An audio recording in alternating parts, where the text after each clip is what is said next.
রমজান মাস মুসলমানদের জন্য অত্যন্ত পবিত্র এবং গুরুত্বপূর্ণ একটি মাস। এ মাসের সিয়াম সাধনা একদিকে তাকওয়া ও নেকির পথ নির্দেশ করে, অন্যদিকে আমাদের আত্মিক উন্নতির সুযোগ সৃষ্টি করে। তবে এমন কিছু ব্যক্তি আছেন যারা বিভিন্ন কারণে রোজা রাখতে সক্ষম হন না।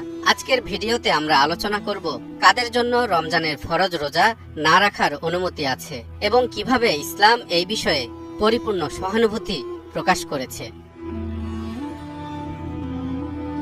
মহান আল্লাহ তাআলা বলেন, ফামান কানা মিনকুম মারিদান আও আলা সাফারিন ফাইদ্দাতুম মিন আইয়ামিন উখর ওয়া আলাল্লাযীনা ইউতীকুনাহু ফিদিয়াতুন তুআমু মিসকিন ফামান তাতাওয়া খায়রান ফাহুয়া খায়রুল লাহু وأن تصوموا خير لكم إن كنتم تعلمون।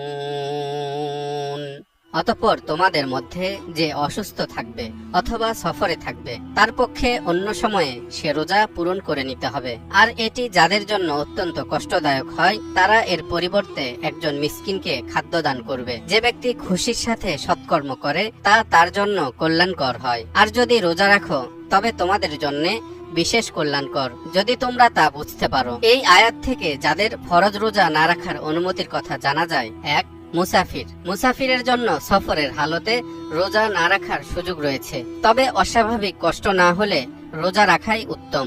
আর অস্বাভাবিক কষ্ট হলে রোজা রাখা মাকরুহ।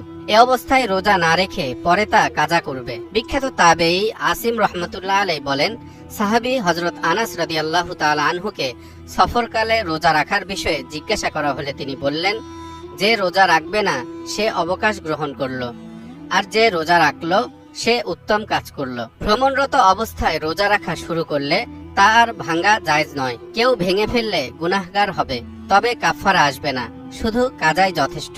এ ব্যাপারে হযরত আনাস রাদিয়াল্লাহু তাআলা আনহু বলেন, কেউ রোজা রেখে সফরে বের হলে রোজা ভাঙবে না, তবে যদি পিপাসার কারণে প্রাণনাশের আশঙ্কা হয় তাহলে রোজা ভাঙতে পারবে, পরে তা কাজা করে নেবে। মুসাফিরের বিষয়ে একটি কথা না বললেই নয়। ইসলামী শরীয়তে মুসাফিরের জন্য নামাজ রোজা আদায়ের ক্ষেত্রে যে শিথিলতার সুযোগ দেয়া হয়েছে তা মূলত কষ্টকর দূরবর্তী সফরের জন্য, আরামদায়ক ভ্রমণের জন্য নয়। কারণ আগেকার দিনে সফর বা ভ্রমণ মানেই ছিল ক্ষুধা, পিপাসা, কষ্ট আর একরাশ ক্লান্তি। তখন ছিল না কোনো উন্নত যোগাযোগ ব্যবস্থা, ছিল না যাতায়াতের কোনো উন্নত বাহন। মরুভূমি আর কাঁচা রাস্তায় বিভিন্ন চতুষ্পদ জন্তুই ছিল একমাত্র বাহন। অনেকে পায়ে হেঁটেও শত শত মাইলের রাস্তা পাড়ি দিয়েছেন।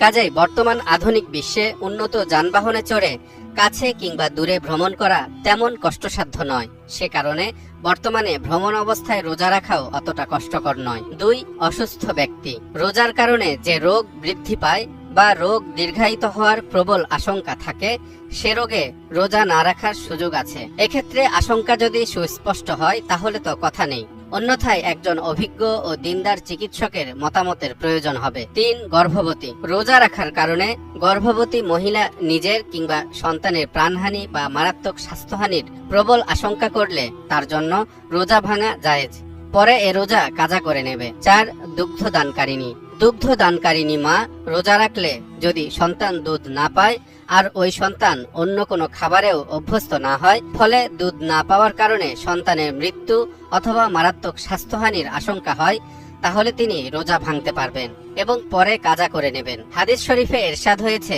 আল্লাহ তাআলা মুসাফিরের জন্য রোজার হুকুম শিথিল করেছেন এবং আংশিক নামাজ কমিয়ে দিয়েছেন, আর গর্ভবতী ও দুগ্ধ দানকারিনীর জন্য রোজার হুকুম শিথিল করেছেন। পাঁচ, দুর্বল বৃদ্ধ ব্যক্তি। বার্ধক্যজনিত কারণে রোজা রাখতে সক্ষম না হলে রোজা না রাখার, এক্ষেত্রে প্রত্যেক রোজার পরিবর্তে একজন গরিবকে 2 বেলা খাবার খাওয়াবে অথবা 2.25 কেজি গমের মূল্য সদকা করবে। আর যাদের রোজা রাখা অত্যন্ত কষ্টকর তারা ফিদিয়া হিসেবে একজন মিসকিনকে খাবার প্রদান করবে।